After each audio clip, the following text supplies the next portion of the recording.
श्री शिवाय नमस्तुभ्यं भक्तों। श्री शिव महापुराण पंचम युद्ध खंड का 14वां अध्याय। शीर्षक है जलंधर की उत्पत्ति और विवाह। व्यास जी बोले, हे सनत कुमार जी, आपको नमस्कार है। अब कृपा कर यह कहिए कि जिस समय शिवजी ने अपने माथे का वह तेज क्षीर समुद्र में डाल दिया, उस समय क्या हुआ। सनत कुमार जी बोले, हे तात, जब शिवजी ने अपना तेज क्षीर समुद्र में डाल दिया, वह तेज शीघ्र ही बालक बनकर गंगा सागर के संगम पर बैठकर अत्यंत उच्च स्वर से संसार को भय देने वाला रुदन करने लगा।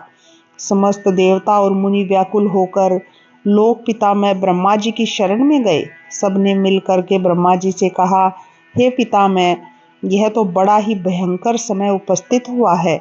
हे महायोगिन, इसका नाश कीजिए।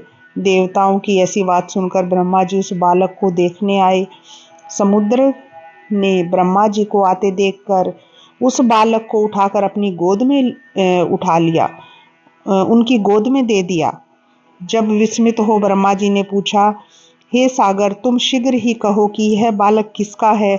समुद्र ने विनम्र शब्दों में कहा, हे भगवान, यह तो मैं नहीं जानता, किंतु मुझे इतना अवश्य ज्ञात है कि यह गंगा सागर के संगम में प्रकट हुआ है।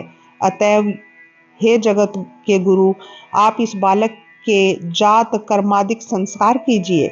इधर तो सागर ब्रह्मा जी से ऐसा कह ही रहा था, उधर सागर पुत्र ने ब्रह्मा जी के गले में हाथ डालकर इतने जोर से ब्रह्मा जी का गला पकड़ा कि उससे पीड़ित हो उनके नेत्रों से आंसू टपकने लगे। किसी प्रकार ब्रह्मा जी ने दोनों हाथों से बल लगाकर अपना गला छुड़ाया और सागर से आदर सहित कहा कि हे सागर, मैं तुम्हारे पुत्र का जातक फल कहता हूँ, सुनो।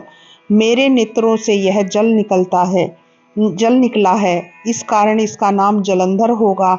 यह बालक सब दैत्यों का अधिपति और शंकर जी को छोड़ यह सबसे अवध्य होगा। जहाँ से उत्पन्न हुआ है फिर वहीं जाएगा। इसकी स्त्री बड़ी पतिव्रता होगी। सागर से ऐसा कहकर ब्रह्मा जी ने महर्षि शुक्र को बुलाकर उसके हाथों में उस बालक को दैत्यों का राज्याभिषेक कराया और स्वयं अंतर्ध्यान हो गए। फिर समुद्र ने कालनेमिक नामक असुर को बुलाकर उसकी वृंदा नामक कन्या से सविधि उसका ब्याह करा दिया। स्त्री सहित जलंधर शुक्राचार्य के प्रभाव से असुरों पर राज्य करने लगा। इस प्रकार श्री शिव महापुराण पंचम युद्ध खंड का 14वां अध्याय समाप्त होता है। श्री शिवाय नमस्तुभ्यं भक्तों।